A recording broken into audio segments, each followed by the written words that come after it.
Hello everyone, Dr. Samantha Cutrara here, the Principal Storytelling Officer of the Histoire Source Story video series, a video series for Canadian history teachers, where myself or our French host, we get to talk with historians and archivists and kinesiologists and community members and artists about a wide variety of primary and secondary sources. And we ask, what is the source, what is the story, and how can teaching with it challenge Canadian history? Because we don't just want to bring in these stories and stir them around. We really want them to be counter stories to the narratives of Canada that we often encounter in our textbooks. We want to be able to give you stuff to go beyond them with your students in your classrooms. And it's been such a privilege to be able to be a key person in this series, to be able to to facilitate these conversations and hopefully to be able to, by an extension, facilitate the conversations in your classroom. So anyway, thanks. Thanks for watching. You can follow us on all these social media. As always, we would love to hear how you are engaging with it. So please tweet us, go on Facebook, etc., to let us know how you're using this in the classroom. You can also subscribe, comment below, all that stuff. Not only is it good for algorithms, but also we just love to see how you're using this stuff and your engagement with it. So thank you as always. One of the reasons why I love doing this series is because I get to talk with people who do history but might not consider themselves historians, or who do history but not in traditional places to find a historian. And that is the case today. We have two guest speakers today, and it's always kind of cool to do to bring two people together. And it's actually been a year in the making to bring them together because of travel and all this stuff. And so I'm just so happy we finally were able to be all kind of in the same place, all kind of at the same time to have this conversation. So we're talking with Dr. Carly Adams. She is a professor at the University of Lethbridge in kinesiology, but she is a historian, a sport historian. And she works with Dr. Darren Aoki, who is the other professor that we have today, who is at the University of Plymouth in the UK. And together they are co-leads on a key oral history memory project related to Japanese Canadian history. And that they have a website, they have all these different things. They've done over 100 oral history interviews, and they found a key theme in something like curling, of all things, to be able to talk about what life was like after World War II for Japanese Canadians. And I just know from their scholarship and our back and forth communications that this is really going to be a insightful, great conversation, and I can't wait. So let's go over to Zoom, but before, remember to subscribe, share, comment, etc., because we love to see your engagement. Okay, let's go over to Zoom. Thank you both for being here today. I'm really excited that we're going to talk about this. We have been trying to talk about this for over a year, and it's just really exciting to be able to come together now. And we're all in the same country, which has not been the case over the last year. So thank you so much for making the time. Before we begin, why don't you introduce yourselves? Carly, would you like to go first?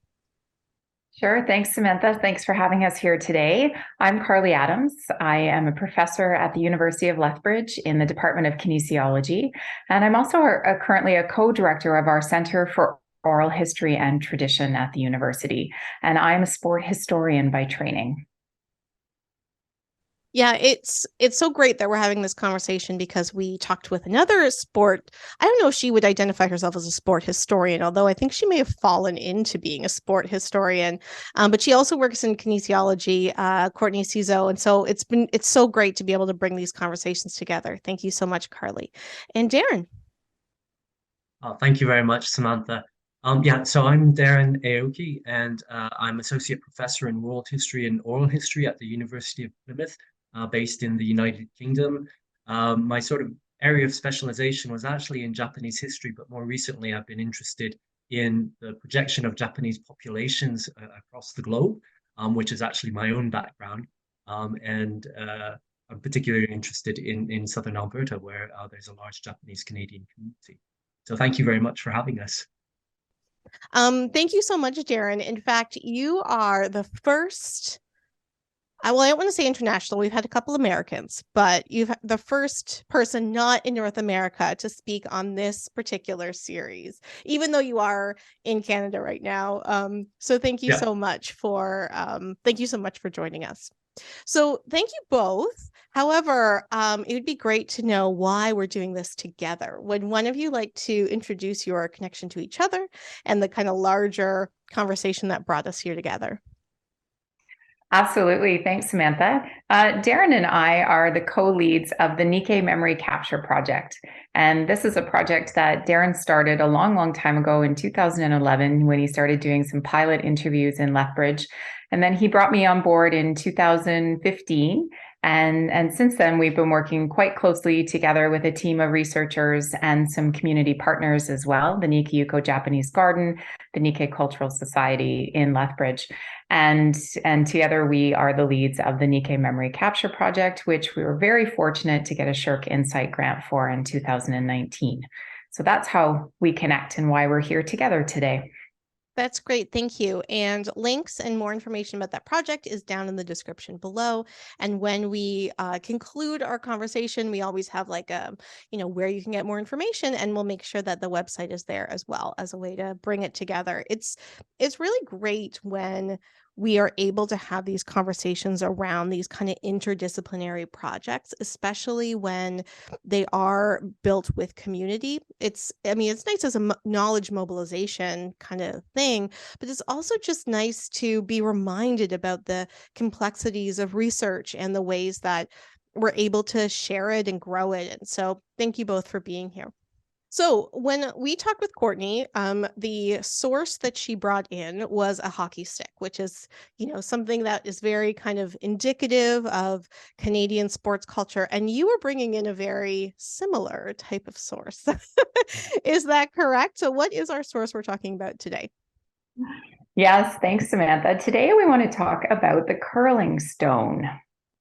And so here we have a photograph of the curling stone. I just want to be very clear, this is not a special curling stone. We are talking about curling stones and curling generally. Mm-hmm. Yeah, so curling has a very long history here in Canada, as I'm sure you know, and it may seem pretty straightforward. Most people now know what a curling stone is. It's a rock that was produced and still produced in Scotland. It's made of polished granite. And of course, we hurl it down the ice into rings when we're playing this sport. But today, Darren and I are more interested into speaking about the stories related to the curling stone and some of the stories that we don't often share related to curling. So we know that curling started in Scotland and it came over to Canada as a settler colonial sport that has settler colonial legacies here in our country. It grew across the country with the CPR railway when it was developed and became very, very popular in the West.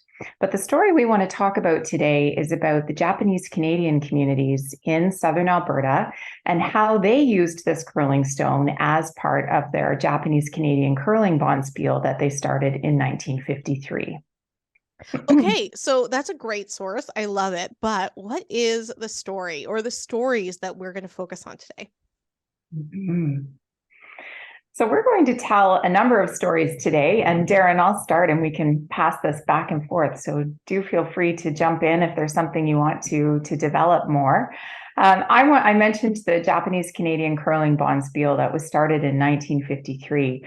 And we mentioned in the introduction that Darren and I are involved in an oral history project in southern Alberta. And one of the stories that came up, that has come up in a number of our oral history interviews, is about the significance of the Japanese Canadian curling bonspiel. So in the early 1950s, this tournament was started in southern Alberta. They just recently had their 69th tournament in Calgary. It was canceled for 2 years during COVID, but in February they had their 69th tournament. And it's an intergenerational curling event that became very popular over the years. And in 1953, it was started as just a small 8-team tournament. And now it's a 3-day event that's become a big social gathering for Japanese Canadians, not just in Alberta, but there are teams from British Columbia, other parts of Canada, and occasionally teams from Japan that come as well. That's so interesting to see how it grows. I mean, I know we're going to be talking about the different aspects of it, especially related to like Japanese Canadian history in particular. But one of the things that makes me think about is this talk that I did with Krista McCormack, who's with the Shinwalk Residential School, and they were talking about the like reunions for the residential school and how it started quite small and how it's grown and like the the significance of the growth, but also the significance of having this place to come together in community to share experiences and to share history and to pass that down. And when it started, she was saying was just the alum or the survivors of the school, and now it's this multi-generational thing. And I kind of hear that with what you're talking about as well. Yes. Absolutely. I sent you a quote from one of our interviewees, Hollis Pickerel, who has been a part of our research, and she's been involved in this both in organizing the Japanese Canadian bonspiel, but in competing as well. So Hollis talked a lot about how this is an intergenerational event and how every year people look forward to it because it's not just about the curling and yes, there is competition for sure, but it's about getting together with family. And so she says, quote, there's still a little bit of competitiveness, but it's about the family getting together. I curl with my dad and my nieces. It's not about winning. It's about the granddaughter curling with the uncle and the grandpa. It's fun to do something together as a family. So it really was about that intergenerational experience, as you mentioned before in the other example you just shared. Yeah, no, I think that's such a great quote because it really does demonstrate and like the intergenerationalness, but also the extended family. Like it's not just my children, it's my nieces as well. And yeah, thank you for sharing that quote.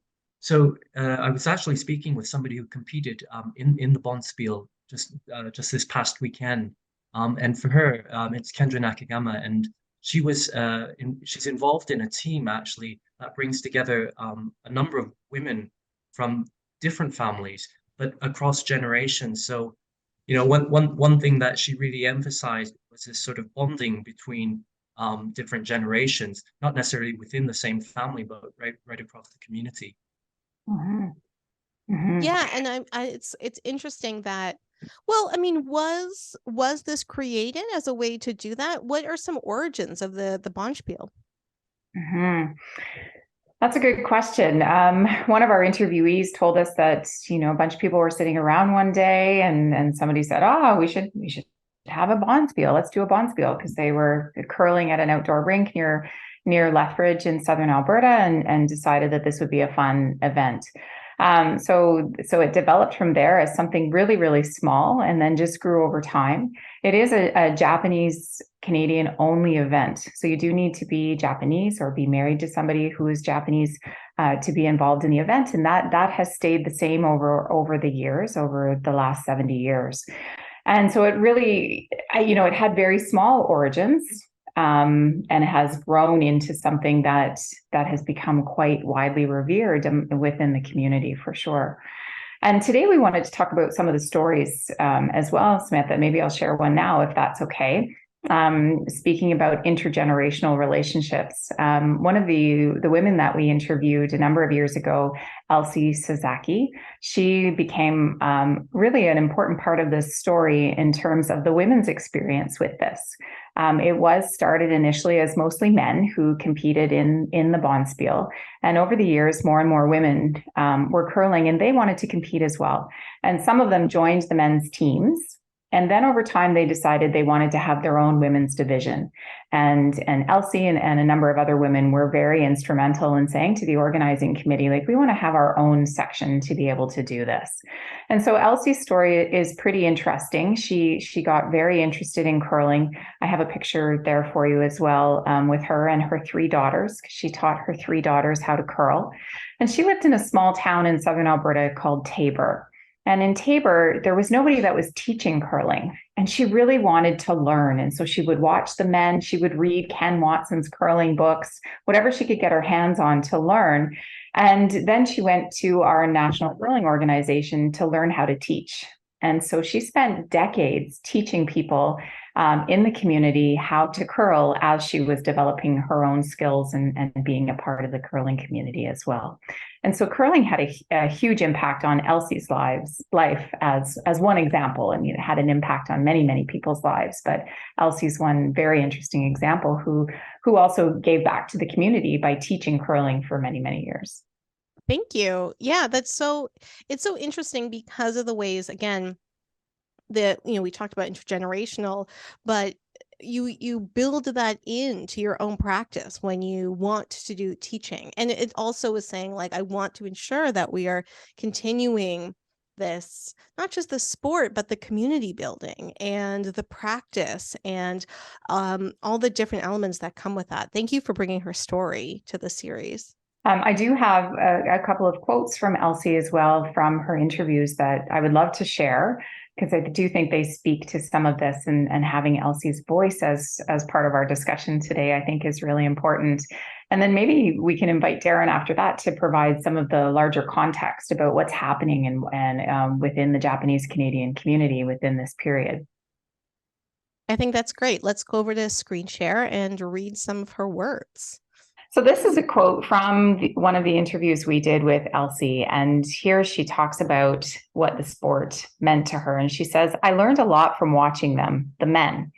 In those days, the men curled in their leather dress shoes and used rubbers, ice grippers. She says, the corn brooms were hilarious. The whole atmosphere fascinated me. It just fascinated me. The ice and the rocks, those rocks, 42 pounds, and then the brooms and the sweeping. I thought, wow, this is a great sport. So I joined the Tabor Ladies League a year later, and it was just fun to go and participate in something different, something that really attracted me."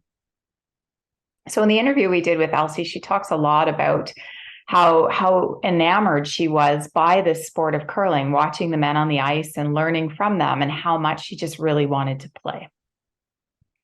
Yeah, thank you. You can kind of get that. And it's interesting. I mean, as someone that has a women's studies background, I always kind of look for the gendered histories within these stories. And it's really interesting that she kind of references, right, in that quote, the different gender dimensions of curling before she was getting involved. I mean, I don't know if you know off the top of your head, like, during the period that Elsie's talking, was curling increasing for women generally, or were the Japanese Canadians that you did research on, was that kind of an anomaly? No, I don't think it was an anomaly. Curling was definitely increasing for women generally across the country, and especially in the prairies. The prairies are really interesting. And of course, people can go to Wikipedia to increase their knowledge on some of these things that I'm talking about. And Wikipedia will point to other scholars who have done research in this area, like Heather Mayer or Karen Wall, who's written a book on the social history of sport in Alberta specifically.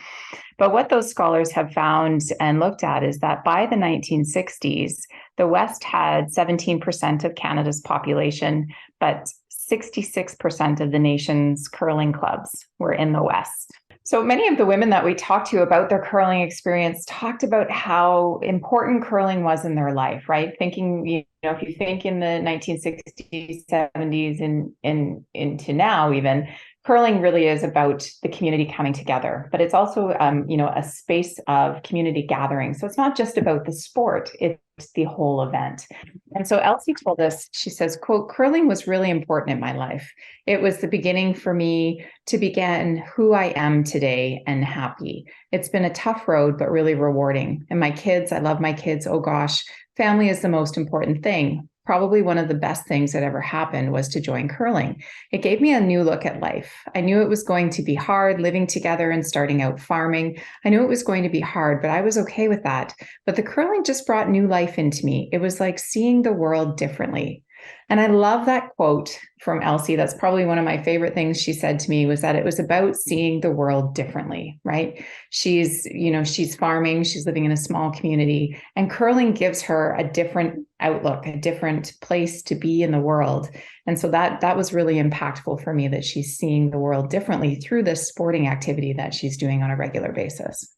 Yeah, I think one of the most interesting things about the stories that you're talking about here, Carly, from the interviews, especially with Elsie, but many others that we've met, is it really describes an important moment of transformation, especially in southern Alberta, but Canada more broadly.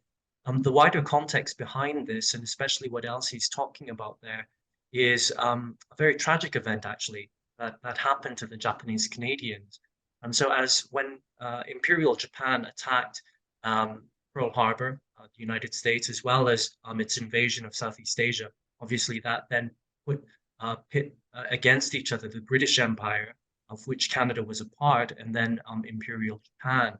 And in response to that attack, Canadian government then instituted a set of measures, generally under the War Measures Act, which saw 95% of Japanese Canadians. So these are Canadians of Japanese descent, most of whom were living along the West Coast.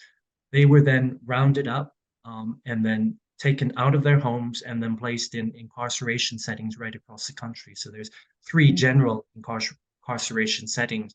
Some were in internment camps in the center interior of British Columbia. Some were put in prisoner of war camps. It's a small number there. And then there's a whole number that are then placed as gang labor to work sugar beet farms in southern Alberta, as well as Manitoba. And it's in that context that then Elsie's family, as well as many, many other families, then find their histories completely being transformed. In addition to this dislocation from British Columbia, they're dispossessed of their property, so they're losing everything that they've got. This happens in 1942, and by the time that Elsie is, the times that Elsie is speaking about, that's about 10 years and a little bit more beyond that. So all of this stuff that Carly's talking about with curling is emerging out of that context. Thank you so much for that. A little bit of context. I know we're going to talk more about that. Like I have a million questions, but I just want to like flag, and this is like I guess a little teacher tip. This is kind of interesting because of the ways that we're having this conversation. Not even a tip, but like to provide these quotes to students and then provide that history, turn something that you think that you understand into something that's so much deeper and richer. And that's why I love this series. That's why I love why you chose a curling stone as a source, because you could just be like, oh, okay, well, like maybe they just decided to like pack up and start farming without really thinking about the impact of like this particular time period, what that new life and what that rebuilding was actually about, and the ways that curling was able to bring this kind of breath of fresh air into a life that was going to be really, really kind of tightly constrained by what they had just experienced.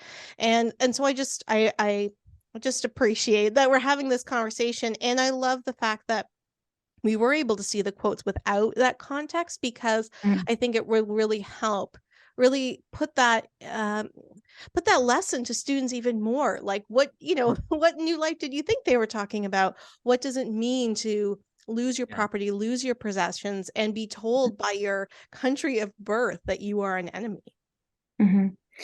So, Samantha, I think you've just summed up why I do this work, why I'm so passionate about sport history. Because often when we think about sport, right, we think about playing a game, something that's very celebratory. Sometimes we dismiss it as something frivolous, right? Often physical education is not seen as one of our most valued subjects in school, which I think is a real shame for a number of reasons that I won't go into now.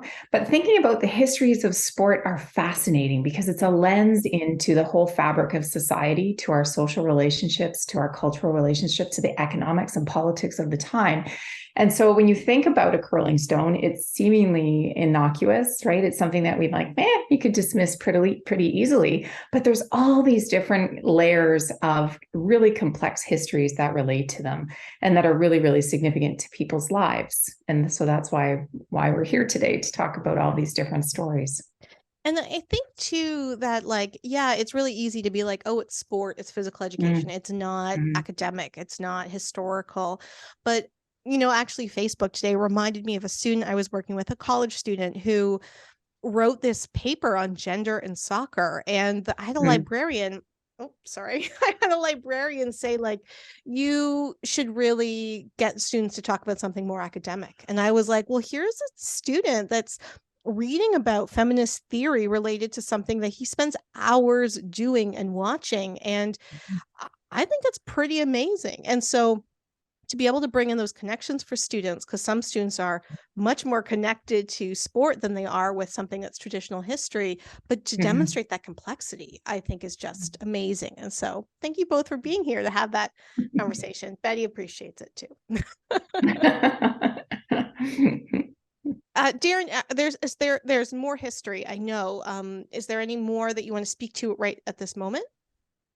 Yeah, I just want to say that these wartime measures against the Japanese Canadians, you would think that they would have come to an end in 1945 when the war obviously came to an end, Japan surrendered. In fact, these measures were then extended from 1945 all the way into 1949. So for the Japanese, in fact, that Second World War experience isn't just sort of 4 years, it actually extends to a lot longer than that. Now, in southern Alberta, some of those restrictions start to ease by about 1947, 48. So by 1949, they're more in name than actual, sort of legal prescriptions. But it does, I think, point to this really important transformation because Japanese aren't necessarily allowed just to get right back into society. So when Carly was mentioning earlier, we've just had the 69th bonspiel, and the bonspiel is still organized according to a principle. You have to be either of Japanese descent or related to that. That's actually in some ways a hangover of this period, when we're talking about Japanese Canadian families. They're scattered all around the region, like we're talking from Calgary all the way down to halfway between Lethbridge and the United States border. On all of these farms, once the war ends and restrictions do start to lift a little bit, then you start to see Japanese integrating, but it's integrating with themselves because they're completely scattered otherwise. And so this kind of get together, whether it's curling, but you can also see it in the emergence of the Buddhist church, different kinds of political activities and so on. It's actually of them trying to come together because they're otherwise not able to do so.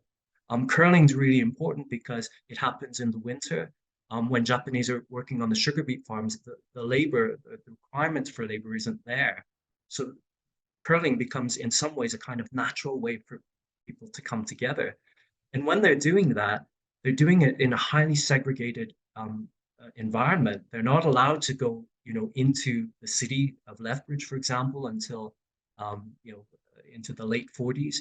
They're certainly not allowed really to integrate with wider society. So this, in some ways, is a way of self-preservation, to affirm who we are when we get together.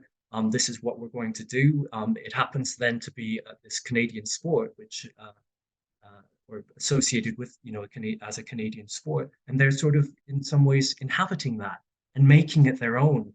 One of the interviews I'm thinking of that we did with one gentleman, he was one of the last remaining people we could speak to who had knowledge of that very early period of what it was like, and he speaks about, they played really hard. So they would play all through the night because that's when the ice was its hardest, and then in the daytime it might melt, so they couldn't actually then go onto the ice. Once they then, finished their matches, they would go into party mode with each other. There'd be hard drinking, there'd be smoking. The wives would have brought all of this food. So there's this gendered element back then. But I think, when you listen to this gentleman speak, you really get a sense of, yeah, this is sort of us. This is our community. We've come together. We're integrating because we can't go out into wider society. And that's what I find fascinating. A lot of that then sort of hangs over right until the 69th bonspiel. Kind of poetically subversive about them coming together from all of these areas that they had been kind of dispersed to come together to say, we are here, we are community, we need each other to survive and to thrive, and to do it on Canadian ice.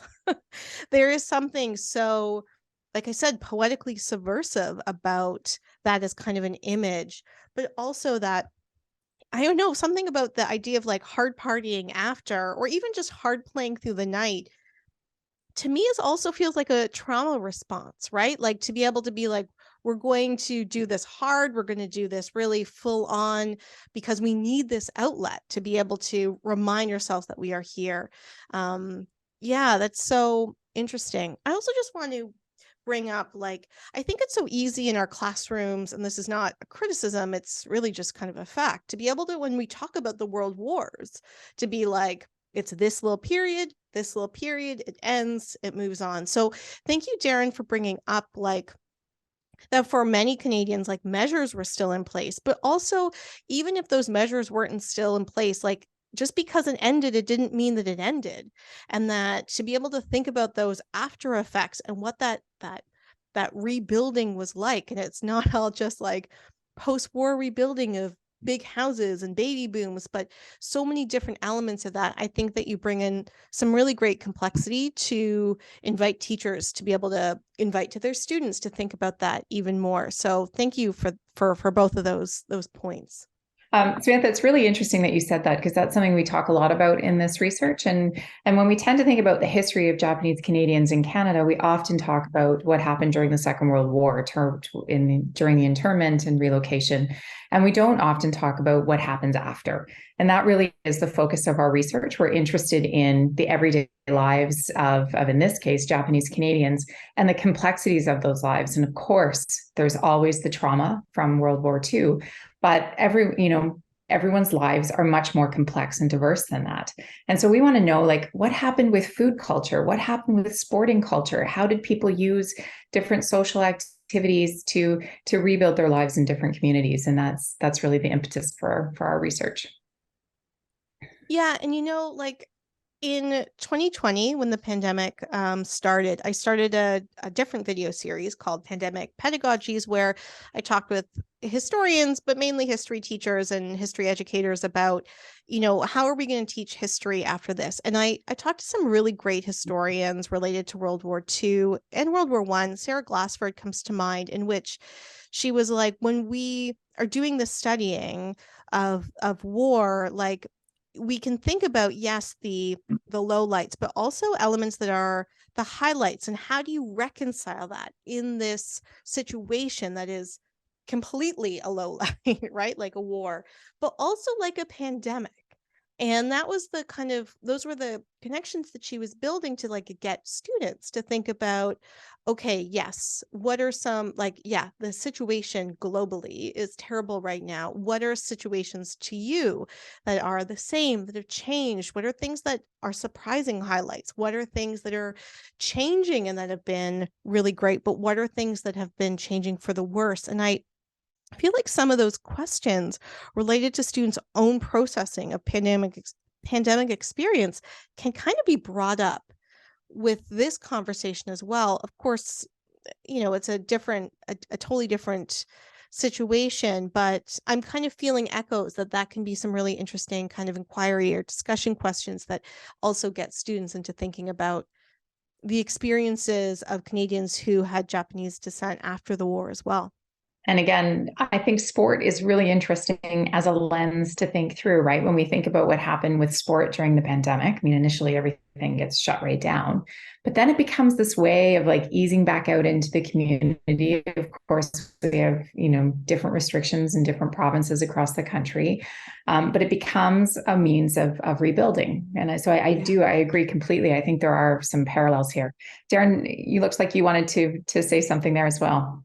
One thing that did come to mind was, when we've been talking about the Japanese Canadians, the current experience, especially in those early post-war years, it's often easy to sort of um, make a kind of them and us perspective on this. And we're focusing specifically on Japanese Canadians, so that's one particular group. But you mentioned the pandemic just now, and one thing that really struck me was how what we thought might have been, consigned back to that historical period. And I'm thinking particularly of sort of ideas of enemy alien, who constitutes an enemy, who's the yellow peril, in terms of, these insidious evil Asians that want to, undermine civilization. In fact, if you think about what happened during COVID and the pandemic, and that's continuing on now, the anti-Asian sentiment, some of those ideas are still there. And it's interesting how you get these times of crisis and stress and tension, and how what you thought might have been just a historical object or idea revives itself. Yeah. And so when you're thinking about how teachers and students are thinking about this, is there an us and them that's being created where we think, okay, well, that's them back then. This is us now. We couldn't possibly think this way. And yet, actually, maybe the very way that we live our lives, especially when it comes into these moments of stress, actually require us to be ever vigilant, to think about, are the ways we think actually that different? Certainly the context is different, but those ideas are still living. Yeah, thank you. That's such a great reminder, especially related to the pandemic, but also, like our liberal notions, or progressive liberal notions of history is like it's a straight line. Like it's always just going to get better. It's always going to get more evolved. But a lot of other traditions, including indigenous traditions, talk about history as this like circle, right? And when things come back, what does that tell us? And how do we get out of these tropes, these racist tropes, these gendered tropes that we can get into when there are these moments of crisis? What can we learn from the past in order to root that circle to something else? And that's really useful. Thank you. I love these conversations. I love having. Okay, so this has all been so fantastic. In this series, we always ask three questions. What is the source? What is the story? And how can it challenge Canadian history? And just like we've been talking about today, like these are not watertight questions and they're not watertight histories. So in ending this conversation, how does this challenge Canadian history? Like we've already talked about so many amazing things, but I don't know if you want to add anything particular, like Carly, we can start with you as a way to kind of end this conversation. Are there any additional things you want people to think about related to challenging Canadian history?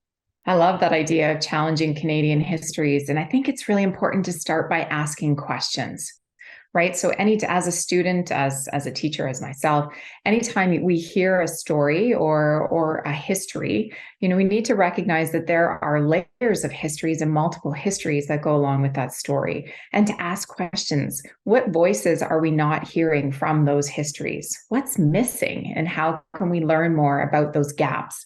And when I'm teaching my students at the university, I'm often encouraging them to research into the gaps, like find out what's not there, tell that story differently through different voices and different lenses. And that might be through speaking with someone or different sources that you might find. So that's something that I would say is really, really important. I would also say that in Canadian history, we have a ton of silenced voices that are not part of our histories. And it's really important. And I think, this is why we'll be doing this work forever, and why histories are so important, right? As we start to make these stories known, right? We start to include voices like Elsie's into our understanding of the history of curling in Canada. And we start to include Japanese Canadian experiences into the histories of curling in Canada, and think about the tensions and layers here. So those are two things that I would recommend in terms of challenging Canadian histories. Thank you. And I think this also is like a really good way to think about what you don't know and how do you recognize the gaps for yourselves, but also your students. And I think that's why something like sport, something like recreation is kind of a good way into that, to be like, well, let's just start poking around to be able to see what other things are out there that we just kind of expected we knew.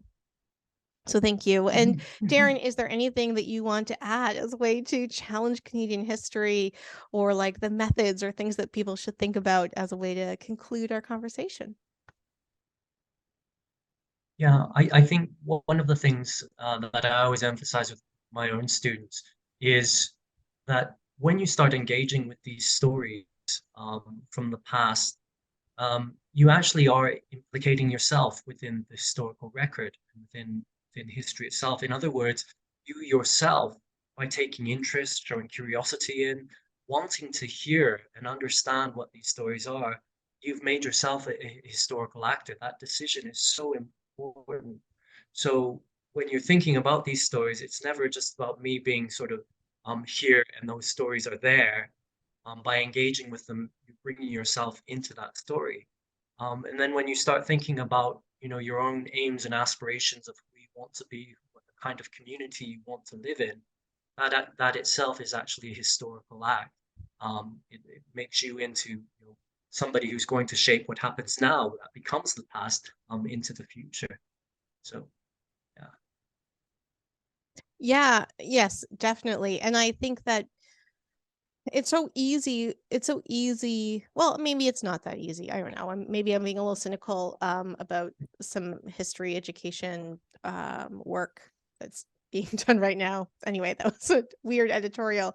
But like to just focus on records and just focus on sources and just focus on method, when the fact is, like, we don't always have these records. Like, we didn't have these records until you and the project started asking these questions and getting these stories. And what does that mean when we lean into the stories and lean into what they teach us about who we are right now and who we want to be and the world we want to live in, rather than just like, well, what is the bias here? Or, what are some contradictory sources? Like, maybe we don't need to do that type of work and let those stories speak to us. And I really, really appreciate this conversation today. It was amazing the ways that we were able to weave in together so many things. And thank you both so much for taking the time to be able to have this conversation. It was well worth a year wait. How can we get in touch with you, learn more about the project, read more about this work? You can reach us through our website, Nikkei Memory, so nmcp.ca, which I believe, Samantha, you'll put up on the screen for everyone as well. And I just want to highlight one thing that's going on right now on our website. In the last year, we've started to dabble in digital storytelling. And so we've conducted Darren, correct me if I'm wrong, about 125 oral histories now for this project, oral history interviews. And we've decided to think about different ways to bring some of those stories into community spaces. And so we've gone down the path of digital storytelling, and we've gone back to some of our interviewees and said, like, what story do you want to tell? And so we have these short 5-minute films on the website that people can watch to hear about Tosh and his relationship with Japanese gardening and how that shaped his life. They can hear about Pat Sasa and how Japanese dance has been such an important part of her life, with P-Chip, and the importance of Janet's mom making cookies and the role. And they tell this story through making cookies to talk about some of the difficulties and challenges and opportunities in their lives as well. And there's a great one that Darren made as well about his grandmother and making onigiri. So these are little films that I encourage people to watch that are available on the website as well. Well, and also digital stories are a really great assignment rather than doing an essay. And so I'm sure your digital stories can also be a really great model for inviting students to be able to do these as assignments as well. Okay, well, that's great. The information about the website will be down below, along with the email address that people can get in touch with you and the project if they have questions or want to get involved. We'll also have it on the screen. And yeah, thank you both so much. Let's stay in touch. It'd be really great to know if there's some other things that we can feature on our website as the project is ongoing. So thank you both so much. And yeah, have a wonderful day. Thanks, Samantha. Thanks for having us. Thank you. Thank you.